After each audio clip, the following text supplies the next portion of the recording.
A very warm welcome to our parents, friends, and especially our grandparents who are joining us today. We are so proud of our Class 7 students, and we are thrilled to celebrate their talents and voices in this speech presentation. The title is Nevertheless, She Persisted, which honors and celebrates women who have made history. At the core of the Marymount mission is our commitment to empower each student to discover her own voice and find confidence in that voice. In honor of the International Women's Month in March, every single Class 7 student selected and then researched a woman whose story inspired them. We are proud of the diverse women that are featured here today and the confidence that our Class 7 students demonstrate in sharing their stories. Today's presentation is the second of 3 interdisciplinary units during their years in the upper middle school. They are designed to keep our students' voices strong and empower them to communicate effectively with confidence and joy. We are so proud of each and every one of our girls and their excellent work, and thrilled to be able to share our presentation with all of you today, giving you a glimpse into the dynamic and exciting curricular work which fills our days at Marymount. Sit back, relax, and enjoy this special Class 7 speech presentation.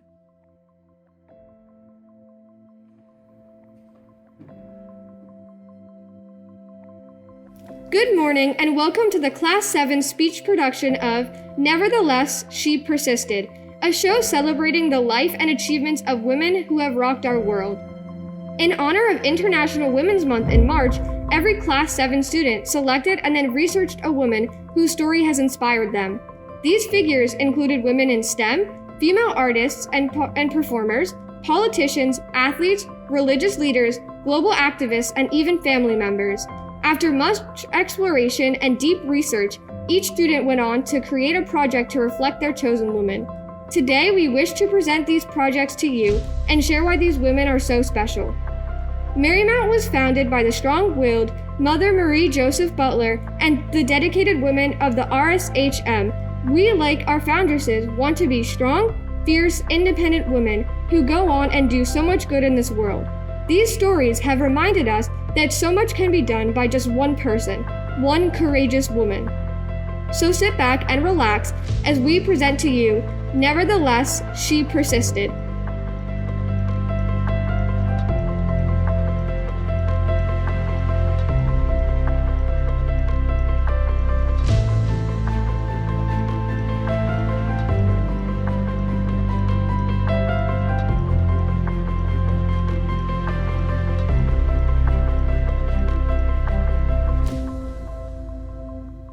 Hi, my name is Ava, and today I'll be speaking about Stacy Abrams.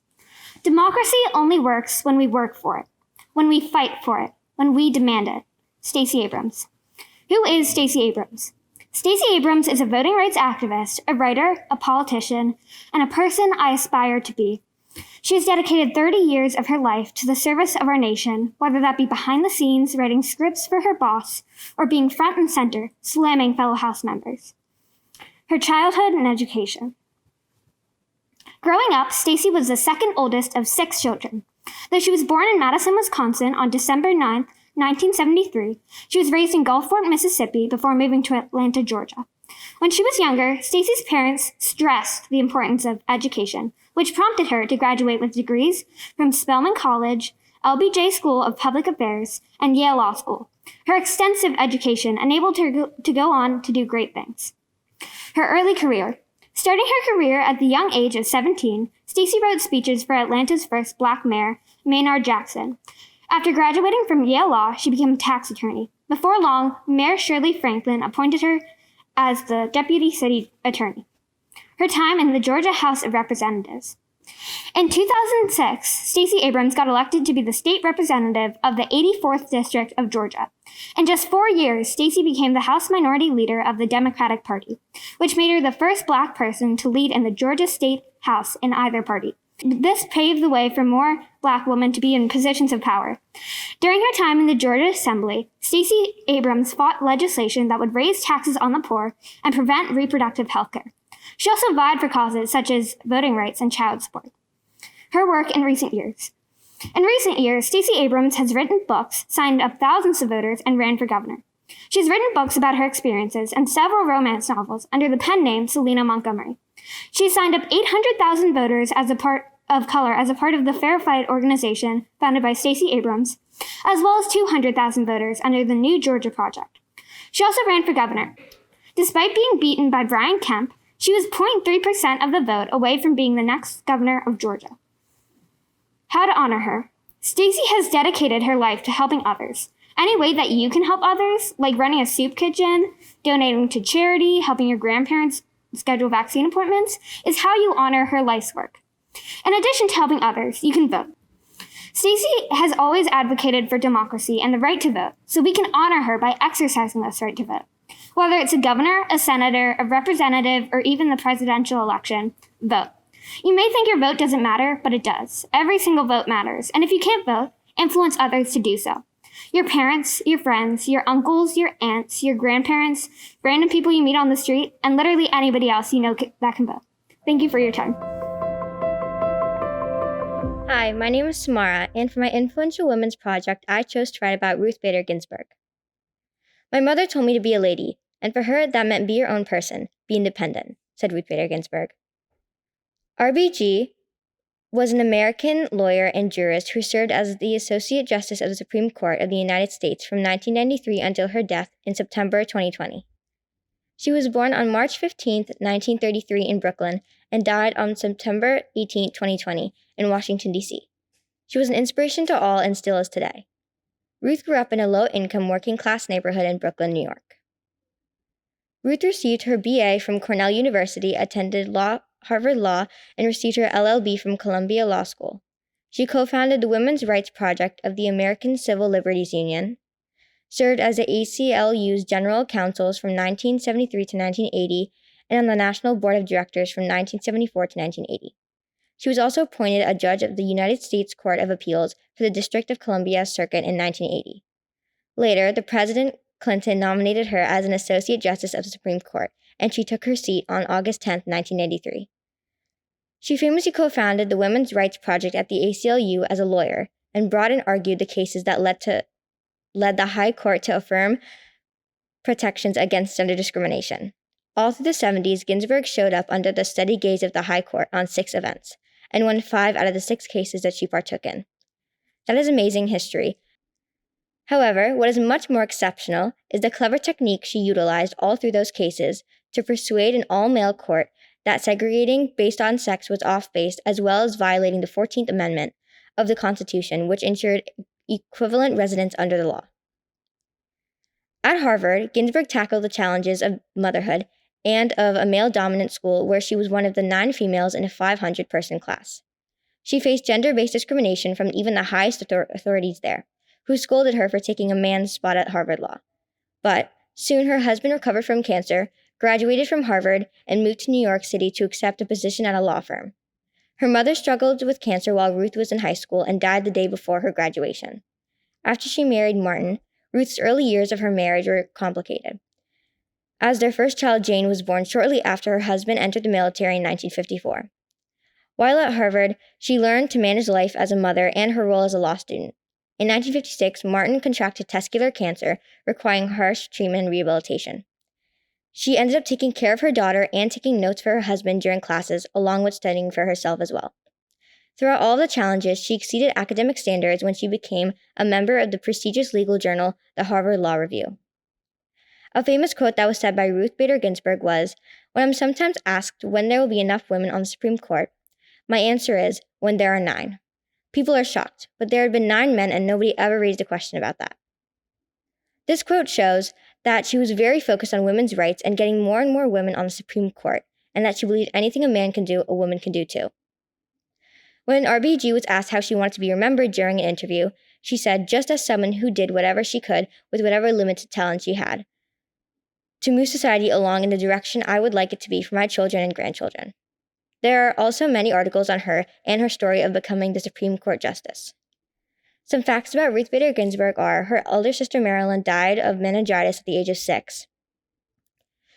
Ruth attended synagogue and participated in Jewish traditions as a child, met the love of her life at Cornell. His name was Martin Ginsburg. She lost a job just because she was pregnant. Her boss figured she wouldn't be able to work well with the baby, so they demoted her and cut her pay. She was born a diva. If I had any talent that God could give me, I would be a great diva, she said. That's right, legendary Supreme Court Justice Ruth Bader Ginsburg always dreamed of becoming an opera singer. Even throughout all of the complications in her life, she pushed through and still remains the notorious RBG to this day. Thank you. Hi, my name is Chloe, and I will be speaking about Lillian Gilbert. Imagine your father believes you should not go to college because you are a woman. For Lillian Gilbert, this was the case. Also, 40% of students do not graduate college. But even though her parents did not believe in her education, she became successful, and many of the creations she made are still remembered and used today. To begin with some background information on Lillian, she was born in Oakland, California in 1878 on May 24th. She was an American psychologist and was called a genius in the art of living. She was a consultant for the government, and she is one of the first women to combine her career with home life, which is the reason she is called the mother of modern management. Lillian was schooled at home until she was 9. Later in high school, she was successful and became vice president in her senior classes and graduated with exceptional grades. Eventually, she convinced her father to let her go to college for a year, although she did not take college preparatory classes in high school. She got into Berkeley University of California, majored in English, and studied philosophy and psychology too. After graduating, she returned to earn a PhD in psychology, and she earned another one at Brown University.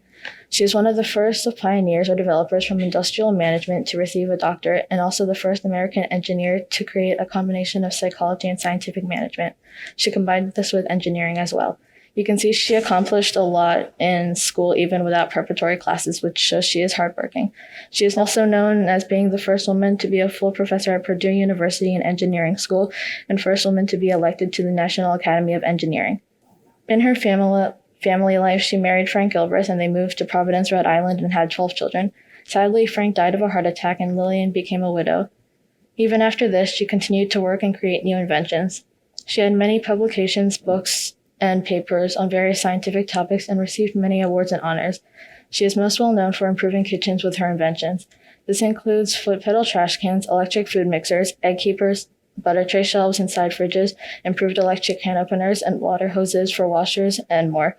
She has described 18 kinds of elemental motions called therbligs with her husband Frank, which is pretty much Gilbert spelled backwards also. Overall, you can tell she had many accomplishments in her life. Even though her father thought she shouldn't go to college, she persisted. She is still remembered today for all the success and all she has done. My name is Sophia, and today I will be speaking about Malala Yousafzai. According to the United Nations, there are at least 66 million girls around the world who are not allowed to attend school. They are denied the right to an education.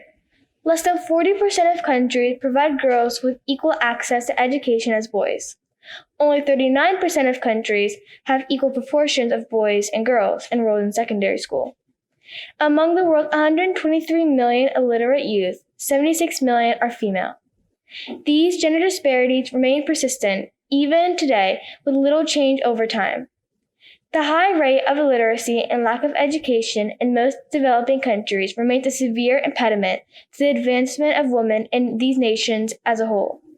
My speech is about a 23-year-old young woman named Malala Yousafzai, who was a brave young Pakistani woman who risked her life to stand up for what she believed in and for the right of women to get a proper education. Let us begin with her early life. In order to understand how Malala turned into such an influential young woman, we need to understand her childhood. Malala Yousafzai was born on July 12, 1997, into an Islamic family living in Pakistan. Many girls in Pakistan did not go to school, but Malala was lucky because her father was the principal of an all-girls school, so she was able to attend classes there.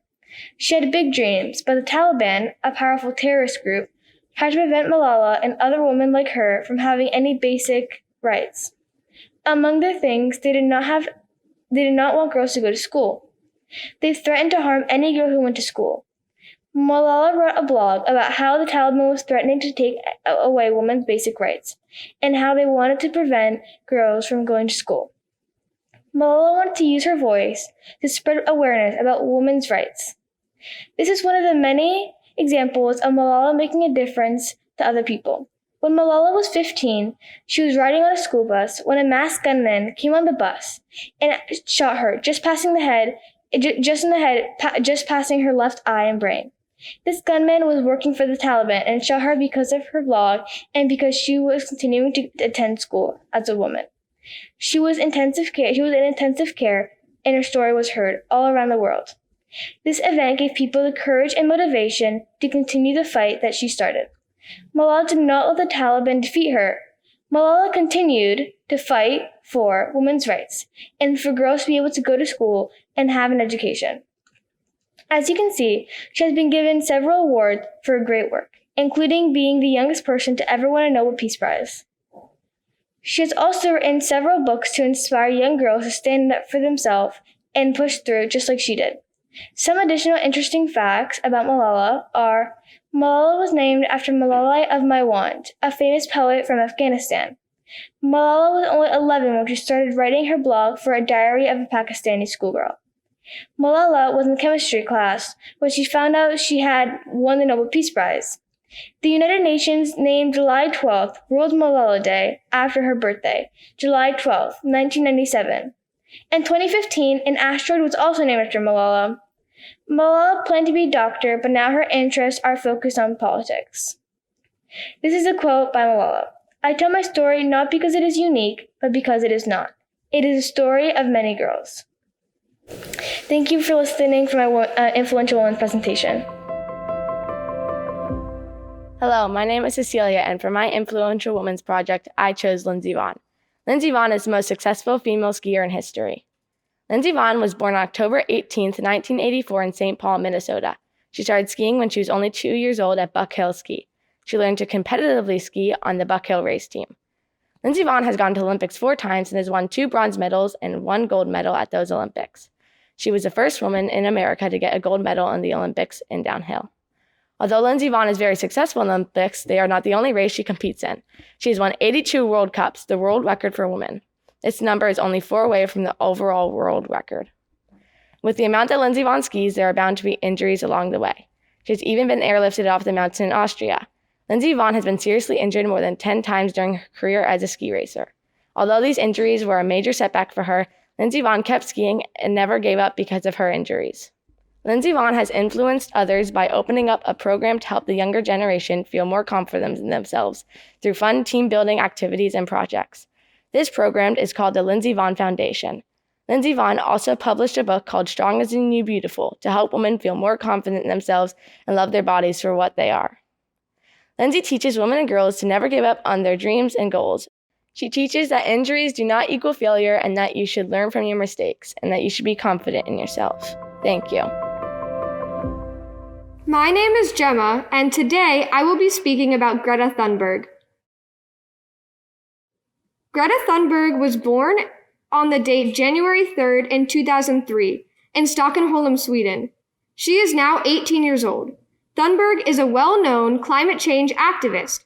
She established a movement called School Strike for Climate, also known as Fridays for Future. Climate change is a long-term change in the average weather patterns, which can disrupt much of the ecosystems on Earth, which affect many plants and animals alike. Greta Thunberg first heard about the issue of climate change at around 8 years old. How is she making an impact today? Thunberg was in school when her class watched a movie discussing the issue of climate change and global warming. This made her very upset. At 15 years old, Greta Thunberg started a movement called Fridays for Future, where she stood alone outside the Swedish parliament demanding something be done about climate change. After some time, many people came to join her, and this is now a global movement. She said, "I felt that why should I give up when there is an infinite number of things you can do to make a difference?" So she began to try and lower her carbon footprint as well as her family's.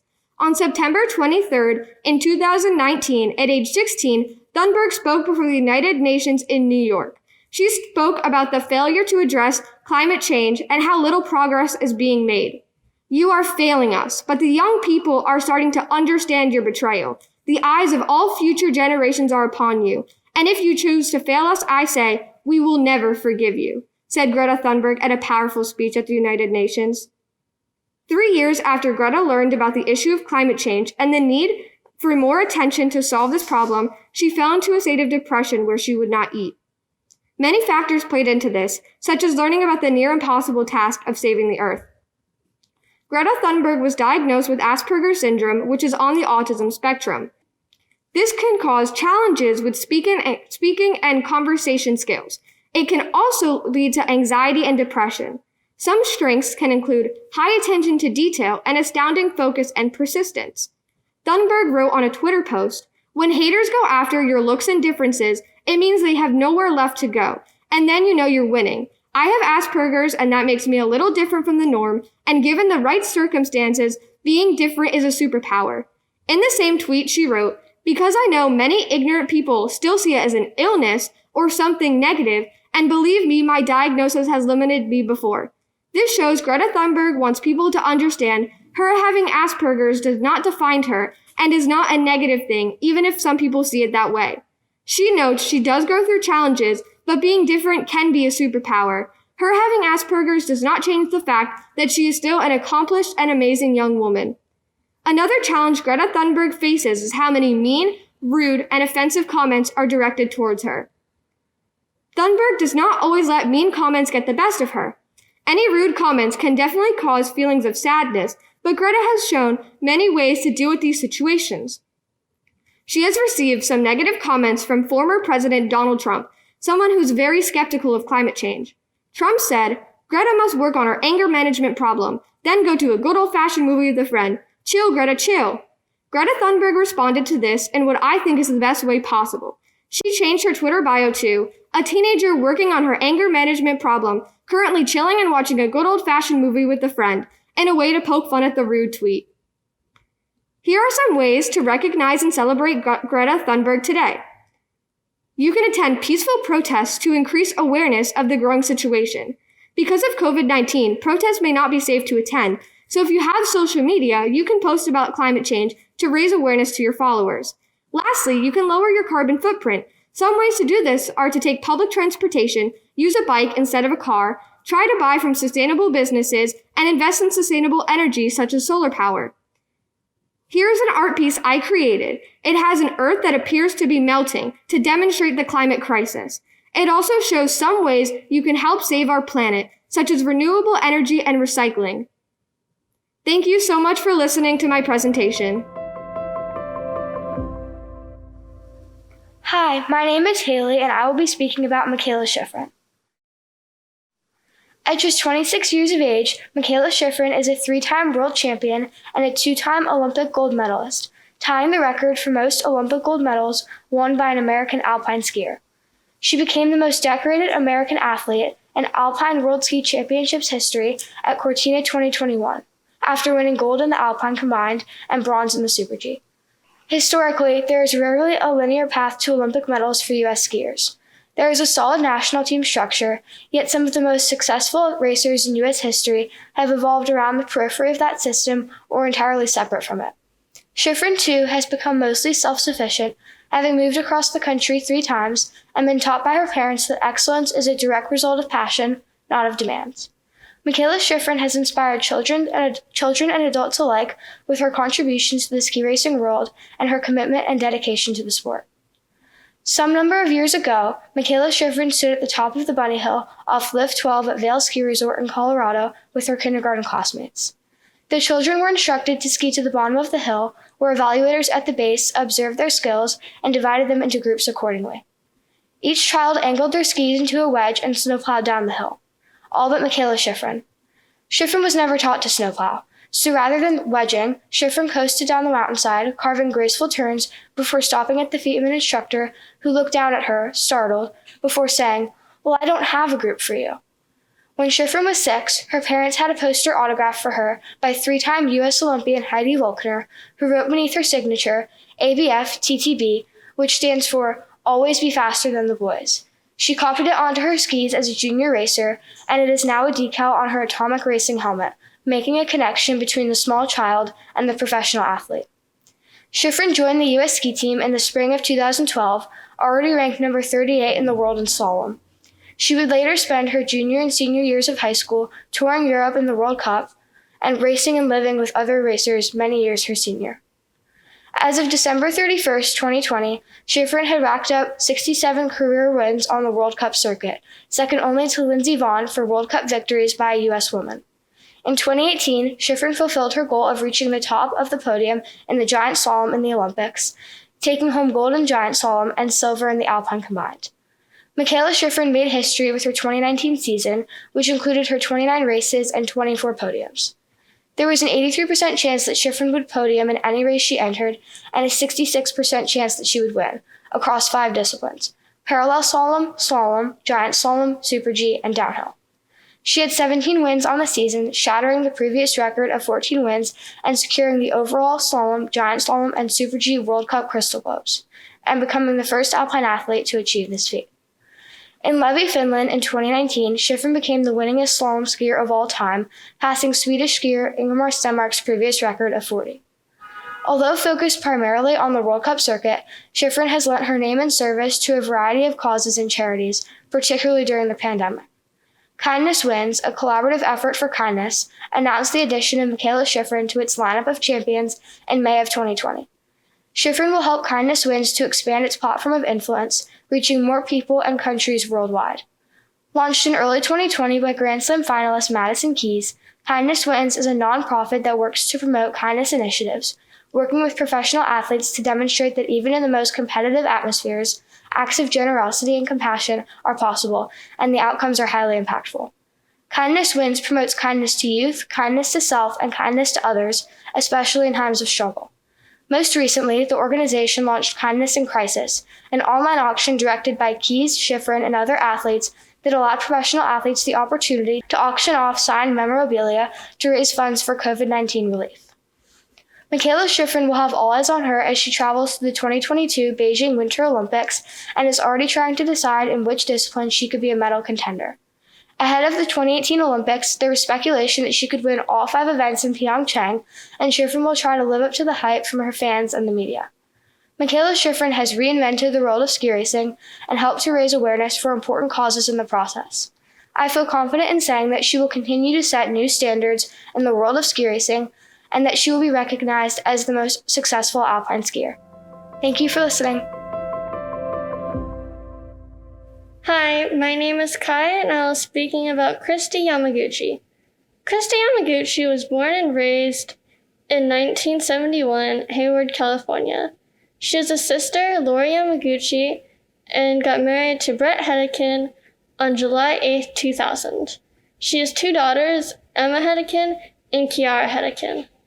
Christy is a 2-time Olympic gold medalist in figure skating. She is also an author, philanthropist, and founder of the Always Dream Foundation. She was the first Asian American to win gold in figure skating, as well as one of the few Asian Americans who had won a gold medal in any sport. She won her first gold medal in 1992 during the Winter Olympics in Albertville, France. She was admitted into the U.S. Figure Skating Hall of Fame in 1998, as well as the World Figure Skating Hall of Fame in 1999. One of the most interesting things about her story is her disability. She originally started skating as physical therapy for her clubfoot. Clubfoot is when one or both feet are deformed. The most common case is when the foot is rotated inwards at the ankle. Clubfoot can make it very difficult to walk, so most of the time it's treated early in life through surgery. Sometimes it requires a follow-up surgery. Her disability is also important to how she started skating.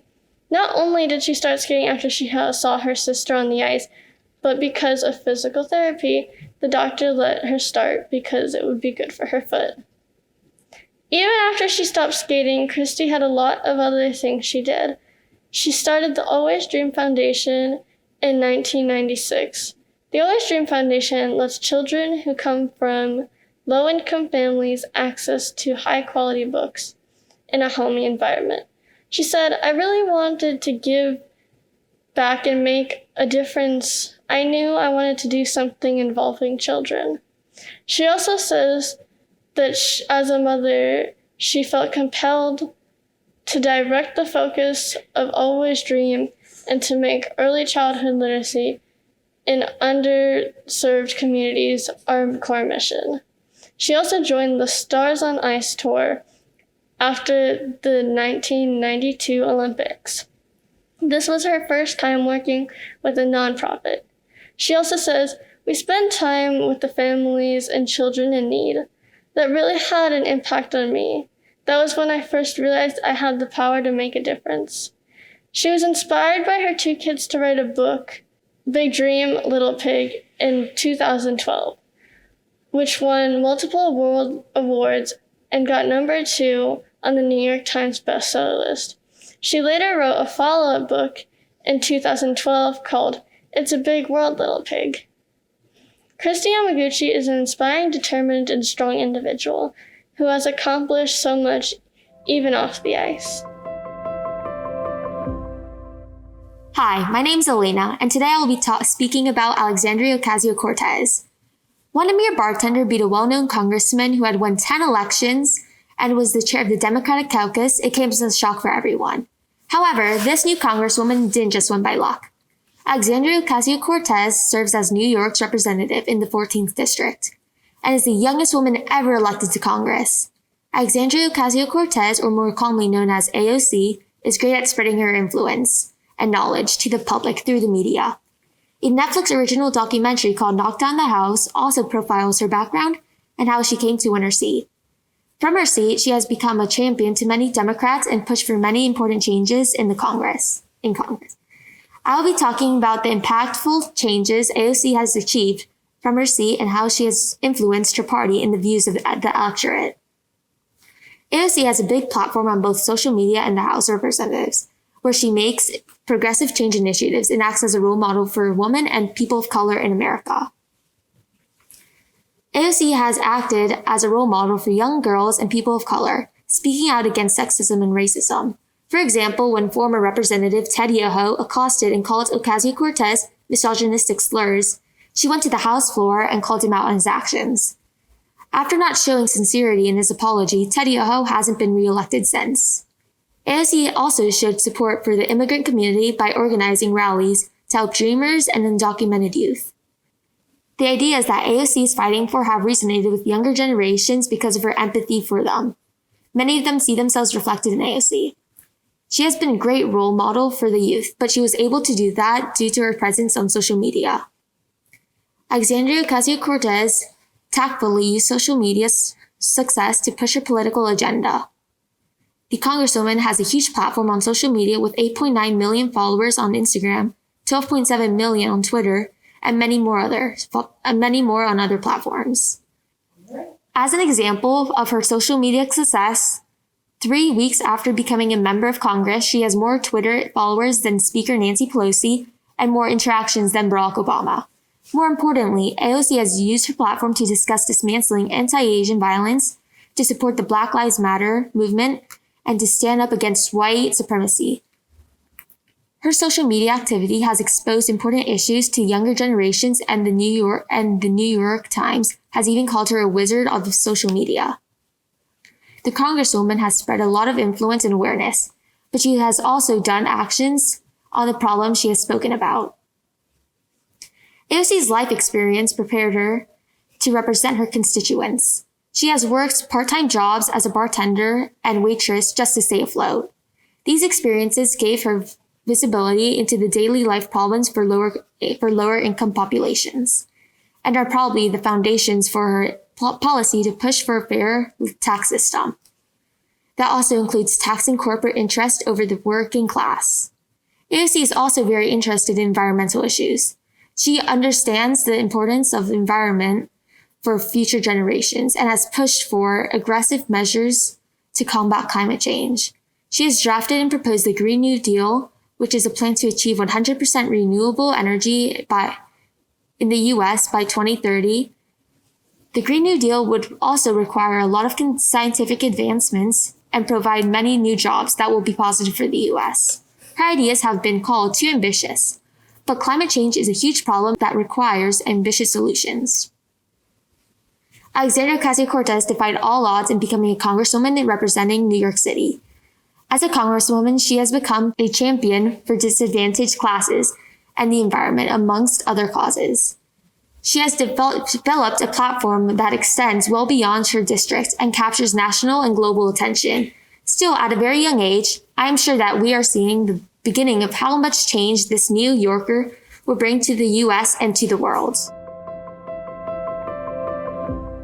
Hi, my name is Mara, and for my Influential Women project, I chose Amelia Earhart. Amelia Earhart was a female aviator who broke records and stereotypes and is an inspiration to many women and girls around the world. Despite these successes, many people remember her because of the mystery of her disappearance. Earhart was born on July 24, 1897 in Atchison, Kansas. Her father was a railroad lawyer and an alcoholic. Her mother came from a wealthy family, and she had a sister named Grace. Amelia was a tomboy who loved basketball and even took an auto repair course. Her mother wanted her to act like a proper lady, but Amelia couldn't stop being her adventurous self. Amelia Earhart didn't just become the super successful aviator in one night. It took time and much learning to become who she would one day be. She became interested in flight when she met aviators working as a nurse at a Canadian military hospital. She then realized her true passion for flight when she flew for the first time in 1920. Earhart took flight lessons taught by female aviator Netta Snook.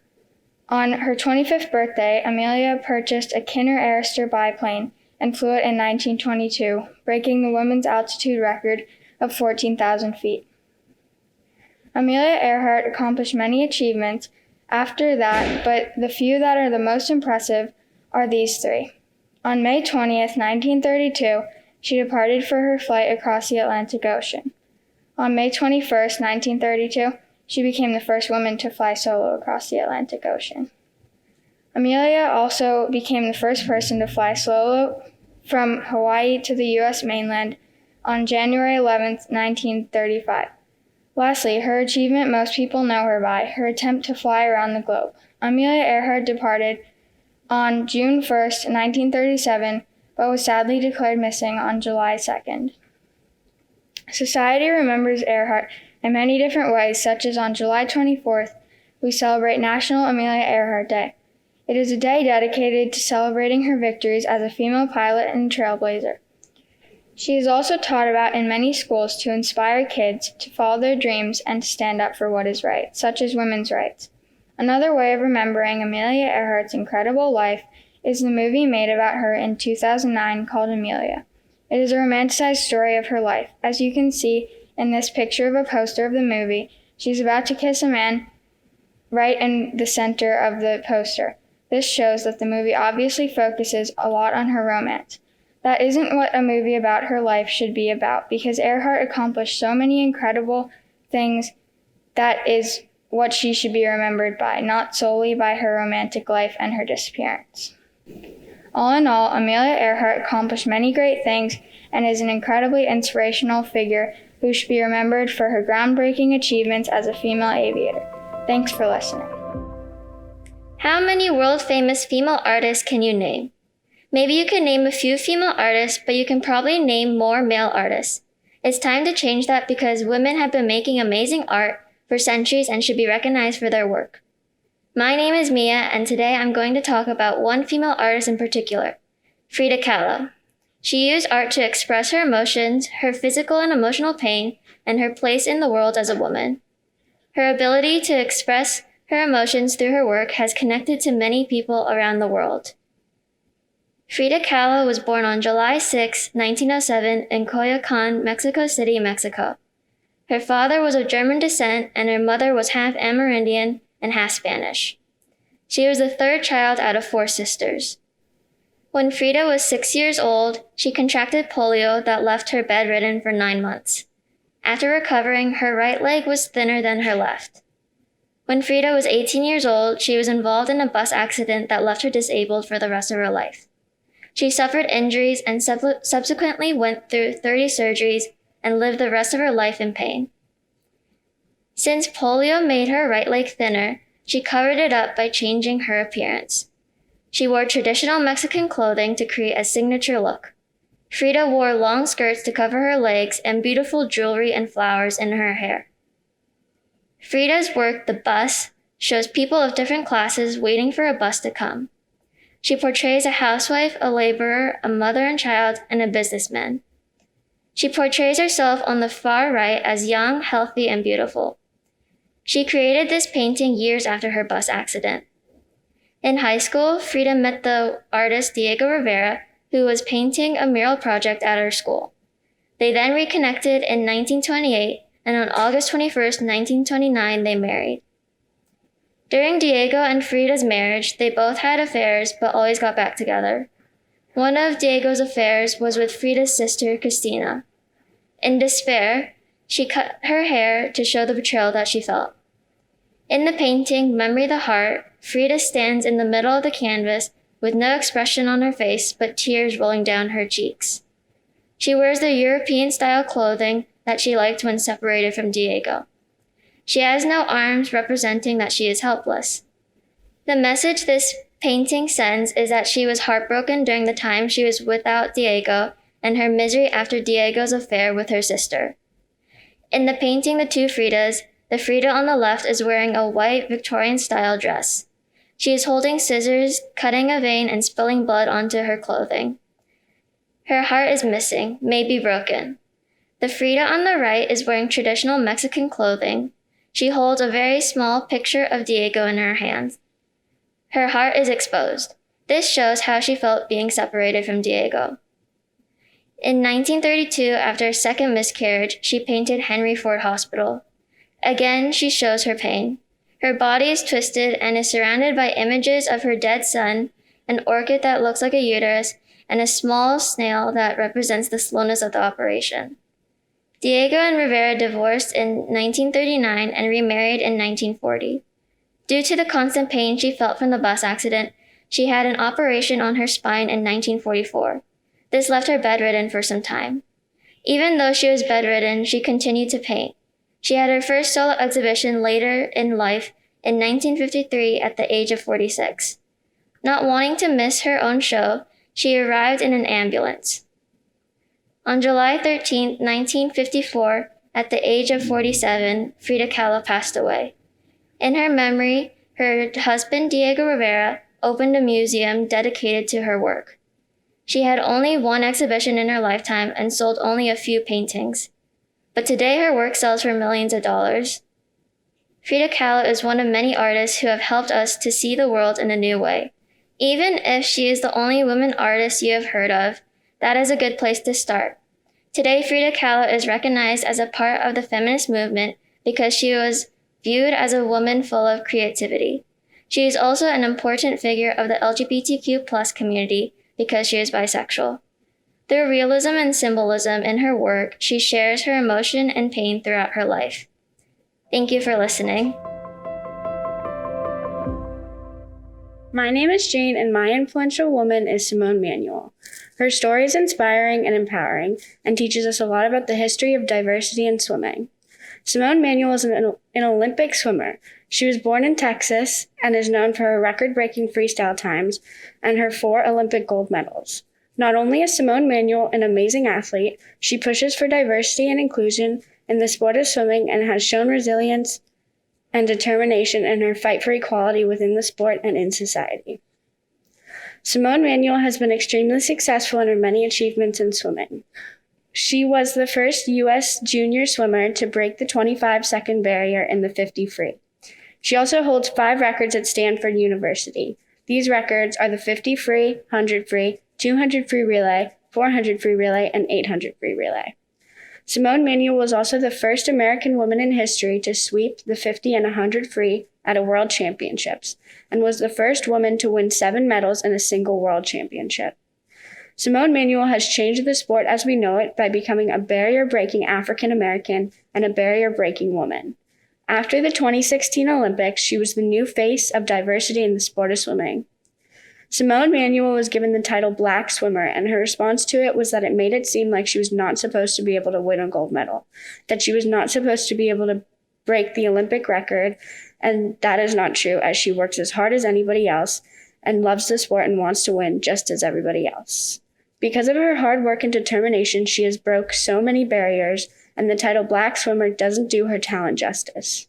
In order to overcome challenges like these, Simone Manuel thought of successful Black athletes, such as Serena and Venus Williams. She said that they were in the same position she was in, a minority in the sport they were playing in. These people inspired her to keep persevering and believing in herself as a female Black athlete. As well as inside the water, Simone Manuel continues to be a role model outside the water. Simone Manuel has spoken out about being a Black superstar pushing for diversity and inclusion in the overwhelmingly white sport of swimming. She talks about the struggle of being Black in America in a year when George Floyd and Breonna Taylor were killed by white cops. She also has spoken out about registering to vote and about wearing a mask for the good of everyone. Simone Manuel has made her voice louder, and not just in swimming, but in all sports and beyond in the greater community. Simone Manuel started working with Tear, a popular swimming brand, on a signature line. By doing this, she hopes to empower and inspire all people to dream big, dream bold, and dream beyond through designs that reflect the joy of swimming and a business strategy built to create opportunity and advance efforts around diversity and inclusion. As a pro swimmer, Simone Manuel is determined to show that swimming is a diverse and inclusive sport, more diverse and inclusive than when she was growing up. Her obligations are built into her contract with Tear to ensure that diversity is reflected in her sponsorship. Simone Manuel is also part of the Make a Splash Foundation, which teaches kids how to swim. In an interview, she shared that 64% of African American children, 45% of Hispanic and Latino children, and 40% of Caucasian children have little to no swimming ability, and is the second leading cause of death for children under the age of 13, which is why she decided to be a part of the foundation. Simone's mark on swimming will forever be embraced by future athletes, coaches, and swimmers because of her barrier-breaking achievements. Thank you for listening. My name is Hema, and my speech is about Jeannette Rankin. Jeannette Rankin was a feminist politician known for breaking barriers by being the first congresswoman, even before a women's right to vote was protected by the law. She made a significant impact on suffrage and is underappreciated in today's society. Jeannette Pickering Rankin was born on June 11, 1880, in Montana, years before it was declared a state. Born to Oliver Pickering, a school teacher, and John Rankin, a wealthy immigrant, Jeannette had financial advantages growing up. She had a brother named Wellington, who would later help her run for office. Jeannette was not raised that differently than most girls of her time, or social class, but she used her education and resources effectively to become a pioneer for women's suffrage. Before she entered politics, she earned a degree in biology and briefly followed in her mother's footsteps as a teacher. Rankin moved to Washington for a while, and there campaigned for women's right to vote. After her goal was met, she moved back to her home state of Montana and ran for election as a representative. It was a long shot, but her wealthy and politically well-connected brother was on her side. On top of that, she was both a pacifist and suffragist, getting many people from those votes to vote for her. Her attempt at being elected to Congress was successful, and in November 1916, she became the first woman elected to Congress, years before the 19th Amendment was even passed. Jeannette Rankin faced many obstacles. Opponents of pacifist criticized her, putting an emphasis on her gender, calling her a dagger in the hands of the German propagandist, a dupe of the Kaiser, a member of the Hun Army in the United States, and a crying schoolgirl. She was also held to unreasonable standards. Quote a representative's wife, "It would have been sickening if she had smirked or giggled, or been coquettish. Worse still if she had been masculine and hail fellowship. She was just a sensible young woman going about her business." When her name was called, the house cheered and rose, so that she had to rise and bow, which she did with entire self-possession. The obstacles she faced just made what she did more impressive. Rankin was a suffragist that had a major impact on voting for women. She argued that women made up half the population and deserved to vote, as the actions made by the government would affect them. Rankin also led the debate at the 1918 Congress on suffrage, which was persuasive enough to get the House to approve the 19th Amendment, but was unable to get the Senate on her side. Rankin also impacted it by being in Congress. If a woman is in the government, why shouldn't women be able to vote for who is in the government? Something else that set Rankin apart from other individuals of her time was her willingness to stand by her opinions, especially her pacifist ones. She was one of the 50 to vote opposing joining World War I, and the only person to resist joining World War II. Unfortunately for her, the second decision was not taken well by the public, and it was the end of her political career after she was chased into a phone booth. While not joining World War II would have been bad to hindsight, Rankin was willing to stand for what she believed in, even if it would cost her her seat in Congress. The end of Rankin's political career did not end her impact. She was inspired by Gandhi and peaceful protests, and in early 1968, she led a protest with 5,000 people against the Vietnam War, a war which eventually killed many Americans and had a lasting impact. With her work on women's suffrage, outstanding ways of overcoming obstacles, and ability to stand up for what she believed in, Rankin was an important historical figure who changed the United States for the better. Hi, my name is Elba, and today I'll be speaking about Michelle Obama. Michelle Obama is most known to people as the first African-American First Lady, but what many people don't know about is how her life was before leading up to that very thrilling moment. Obama has become a very big role model for many young women, many being women of color. She's become a very great mentor for children, helping them learn and grow. Today I want to talk about how Obama got to these big moments in her life and how her actions have motivated many young women and shown them that anything is possible. I'm going to go over all of her achievements and hardships, hoping to show you how she's become an influential woman. To show how Obama has grown up to become an influential woman, it's important to show her life and the reality of achieving her dream. Here are important moments of her personal life. Her birthday is January 17th, 1964. Her family faced poverty when she was younger. She had to deal with racism and sexism. She got married to Barack Obama and had two daughters called Malia and Sasha Obama, and was being attacked over social media because of her weight. Here are important moments in her career. She went to Harvard Law School. She became the first African-American First Lady. She launched the program Let's Move, and is the best-selling author of her memoir called Becoming, and she won a Grammy for her audiobook. As this brief review of important moments implies, Obama has faced many challenges. She felt overwhelmed, unworthy, and uncertain of her purpose when she became the first African-American First Lady. Obama said that it wasn't until 2 months in that she figured out the real purpose of her role when she met with a group of schoolgirls from North London. She also faced racism while being the First Lady. She was called an ape in heels, and she overcame this by speaking out about it and blocking all of the negative comments. Everyone has their ups and downs, but those lead us to our eventual dream. Here's how Michelle Obama's challenges and accomplishments eventually led her to become a strong, confident role model.